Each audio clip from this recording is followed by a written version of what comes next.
Hello, beautiful people. Happy full moon in Libra today. It's Wednesday, April 5th. I'm Nura Rachelle, and I'm here to share a little bit about how to prepare for this upcoming eclipse season. So, we are right around the corner. It's a very exciting time, especially to be connecting in about this topic today on a full moon. And we have the full moon in Libra. And so sun in Aries, moon in Libra. And we're getting a nice sneak peek on the energy to come for the following year and a half starting this summer. So we have the nodes shifting from Taurus, Scorpio. So right now we have North Node in Taurus and South Node in Scorpio. And I'll get to why this is really important for eclipses in a moment. But then we will have the North Node shifting into Aries and South Node shifting into Libra. So eclipse cycles and seasons always follow the North and South Node. So this is the axis of our karmic axis and our destiny path. So we always want to know what's going on around where the nodes are because they're going to show us our path of accelerated change. So we've got this full moon in Libra giving us a taste of the future eclipses that we'll be working with. But it's also the final full moon before we head into this spring's eclipse season. So every eclipse season has two parts, an opening eclipse and a closing eclipse, generally speaking. And so we're working in this case first with a new moon solar eclipse that's happening April 20th at 29 degrees Aries. And so the new moon is always the solar eclipse. And so it's kind of like we're getting a reset of light. And then the full moon lunar eclipse will be May 5th at 14 degrees Scorpio. So that 29 degree of Aries and 14 degrees of Scorpio, both of those will be really important for you, especially if you're able to find out where are these parts of your chart. These are going to be the areas that you're going to be experiencing the most drastic accelerated change. And so I say the word drastic with hopes that it doesn't sound like it's scary. It's not meant to be scary. It's that there's going to be something really big that wants to move energetically through that space. And to the degree that you're open to that, and to the degree that you are willing to change and not resistant to the change, that'll be how you'll likely experience it. For some people, it can kind of throw us into a little bit of a shadow moment, like, oh, everything was going well. I felt very in control. And then all of a sudden, there's this situation or this circumstance or something inviting in a change. And so, how do you deal with that when it's coming? I spoke about this in one of the earlier videos with Karma and Luck on Saturn in Pisces. So go check that out. That one was on TikTok, I believe. I did two videos on TikTok. And so the Saturn in Pisces energy for the following 3 years is really inviting mastery of our flow, mastery of essentially spiritual hygiene, energetic hygiene, and paying attention to what is your energy, what is not your energy, and where all of that, how does all of that fit in for you and what you are creating, because Saturn is about building. So that's a factor here. We also have Pluto that just entered Aquarius, who's going to be squaring the nodes. That's also a factor here, suggesting that there's some big evolution at play. I don't know how connected you are with different forms of AI, but I'm sure you've seen it around with the beautiful art and images. Other examples are like the Chat GPT, and I'm sure there's a lot more that we actually don't see that's already been in use for a long time. And all of that is actually part of Pluto's MO in Aquarius, is to kind of expose us in a more evolutionary sense to more and more technology. And then how do we get to relate with that? So these are some of the big energies that are surrounding this eclipse season. And so, thinking about where you have that 29 degrees of Aries and where you have that 14 degrees of Scorpio, and I'll explain a little bit more about what those mean collectively in just a moment. But for you personally, where is that going on in your chart?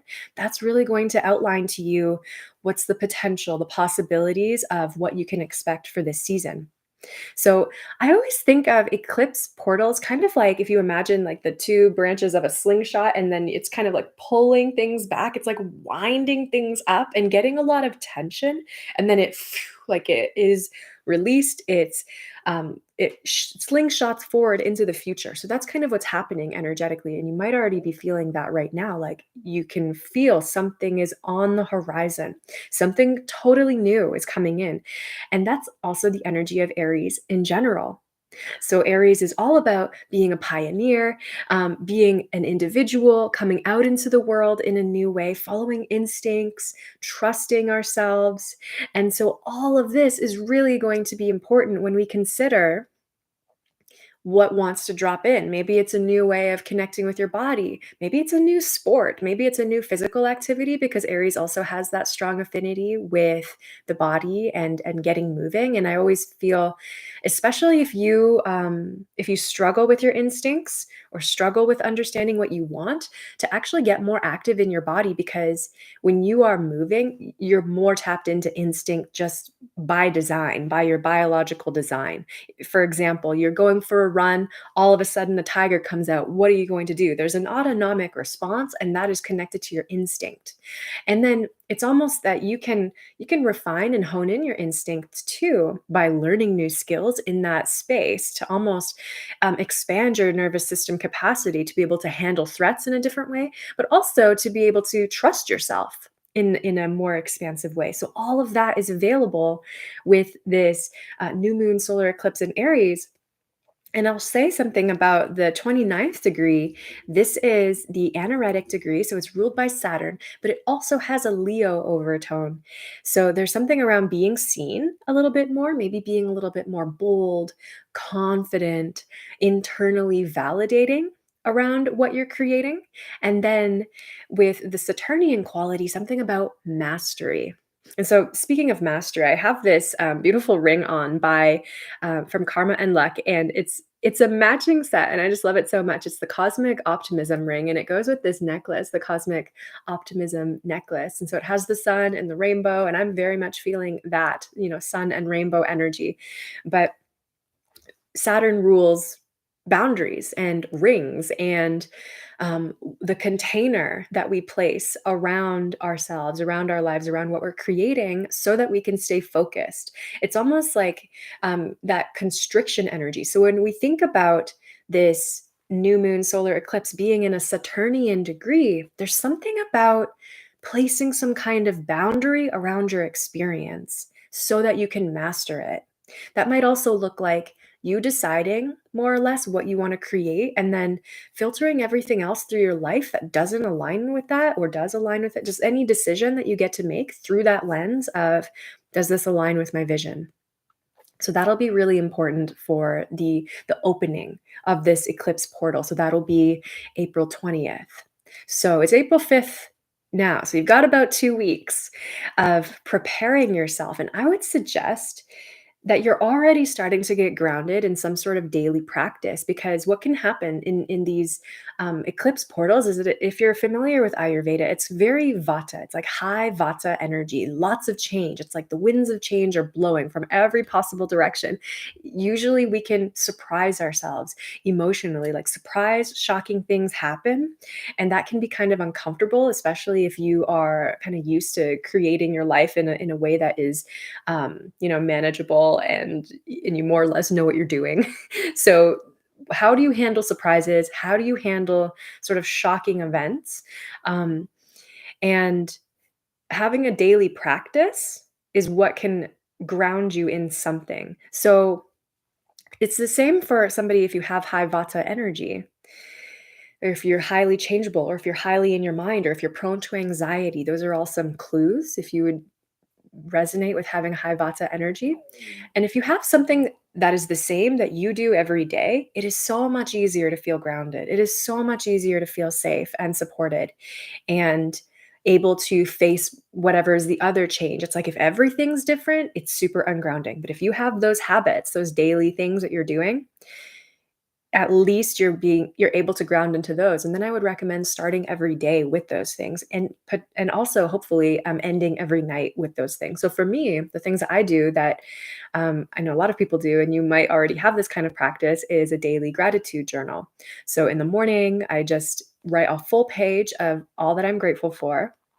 And then I'll also write a page on all that I'm grateful for that is still on its way. So it's kind of building that expectancy and the abundance of my vision and truth and possibility.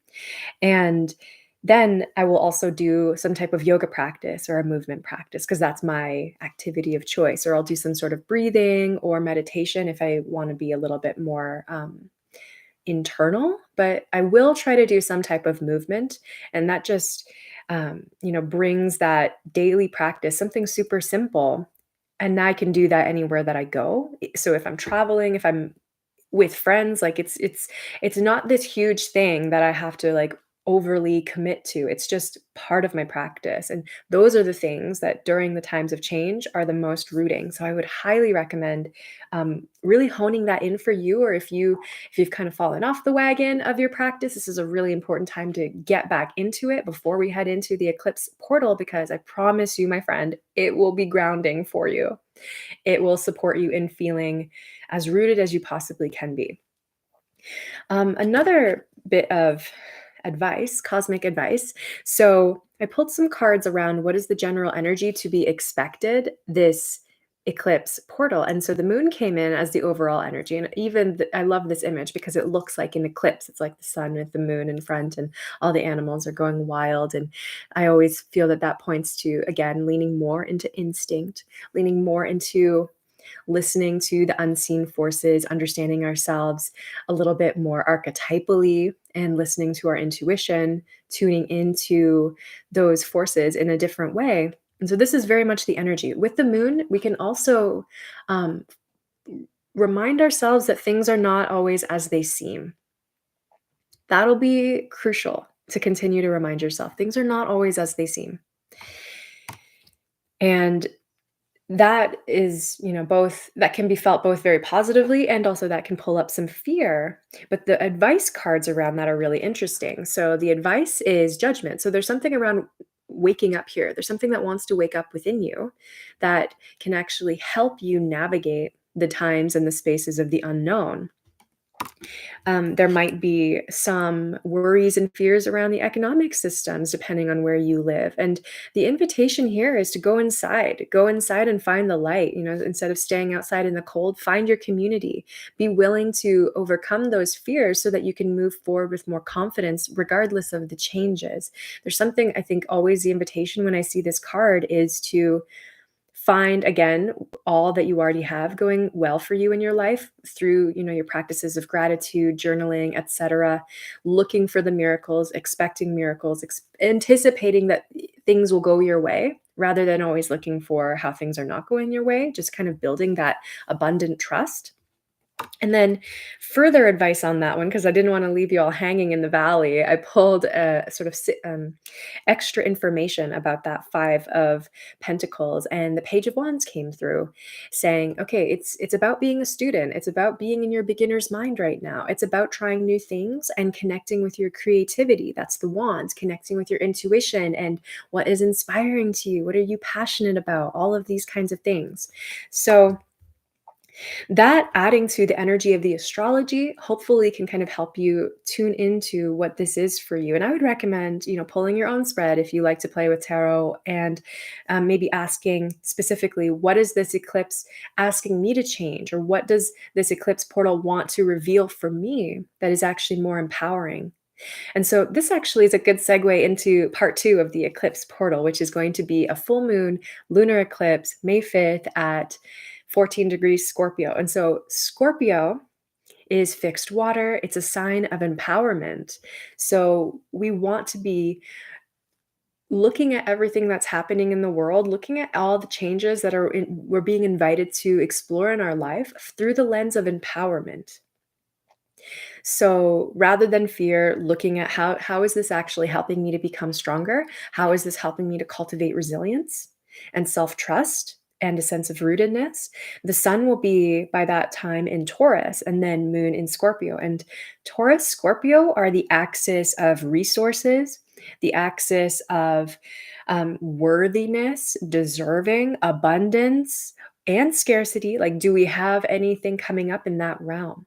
So you'll want to be very clear for the second part of this eclipse portal. May 5th, where you have that 14 degrees of Scorpio, that's where the moon will be. And then also where you have 14 degrees of Taurus, that's where the sun will be. And so something is wanting to be illuminated from deep, deep, deep within. Scorpio also carries an underworld quality. So there's something around exploring the underworld from a new lens, from a new, almost kind of warrior or warrioress stance. Something that's inviting you to tune into how strong can you feel. So I would very much recommend um, doing any sort of fortification you can physically, especially because both Aries and Taurus have strong affinity with the body. And Scorpio has strong affinity with purging. So sometimes it's like, okay, what do I need to release from my body, from my field? It's also highly advised on the 2 days specifically where we're having the eclipses. So the April 20th solar eclipse and the May 5th lunar eclipse to actually fast if that feels safe for you. It's a practice that's been done by the ancients for thousands of years, and the reason being that during these eclipse portals, and especially on those two specific points, something is being expelled. Like big energy is moving, and it can be either really intense for our bodies, or it can be like people are purging all of their toxic energy that it kind of lands on the food, or it lands on the water, or it lands on things. It's like the energy it takes on more of a tangible quality, it is said, so that you don't really want to be taking in what people are purging. You don't want to be taking in what people are trying to release because it's toxic. So that's also, if you think about it for yourself, if there's something energetic that's ready to be released, the fastest way to let your body actually handle that is by fasting. And it doesn't even have to be necessarily for the whole day, but it could be, 4 hours in the morning, 4 hours at night, and just kind of restricting your eating window, or just doing like a juice fast or a smoothie fast or something like that. Of course, I'm just offering options and things for you to explore. And you can definitely reach out if you have more questions about this specifically, and I'd love to support you with that. But just finding ways to really create simplicity on those days, both April 20th and May 5th specifically. Okay, and so I'm not gonna spend too much longer here, but I did wanna say we have a lot of really interesting changes happening within the eclipse portal itself. So I'm sure you have connected in some way with Mercury and his retrograde cycles. And so we are heading into the retrograde zone. Mercury just entered Taurus, and he'll be in Taurus until June 11th.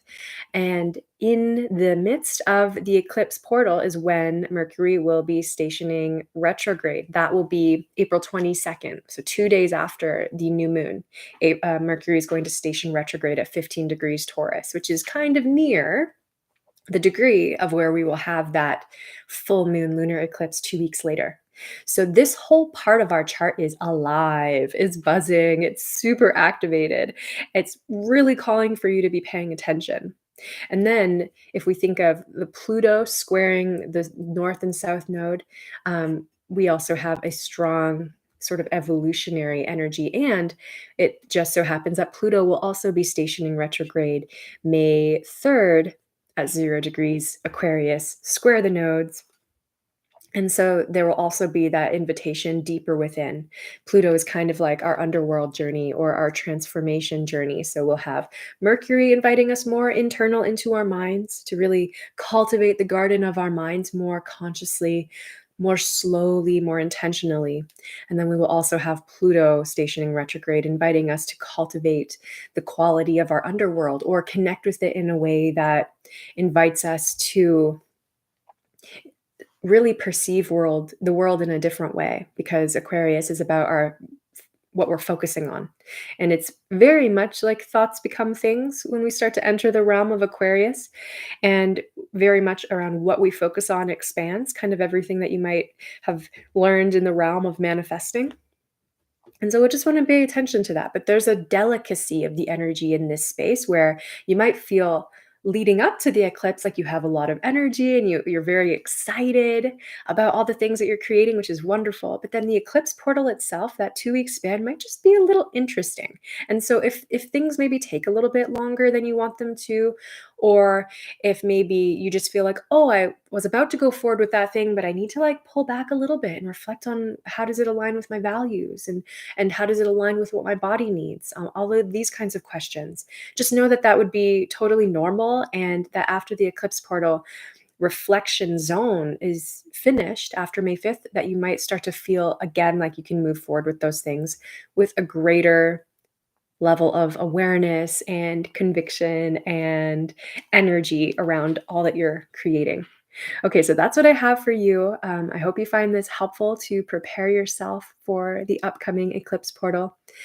Please, find your power objects. I know, like, there's so many different ways to use this. I know for me, I like to create an altar. I have a candle. I have, my sound healing crystals, and I have my for me, it's Mother Mary or Mary Magdalene as well. I like to connect with the divine feminine in that way.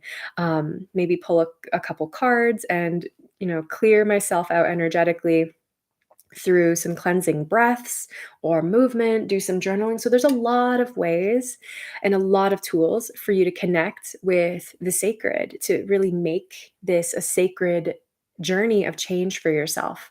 So hopefully you enjoy this eclipse portal, and I'll see you on the other side. If you'd like to learn more or connect with me in any way, you can find me at nurarachelle.com, and you can also find these beautiful collections if you're looking for some power objects. This tarot collection is amazing. You can find more about that at karmaandluck.com. Okay. Thank you so much for tuning in with me. Wishing you many blessings, and I hope you create a beautiful month ahead. Bye for now.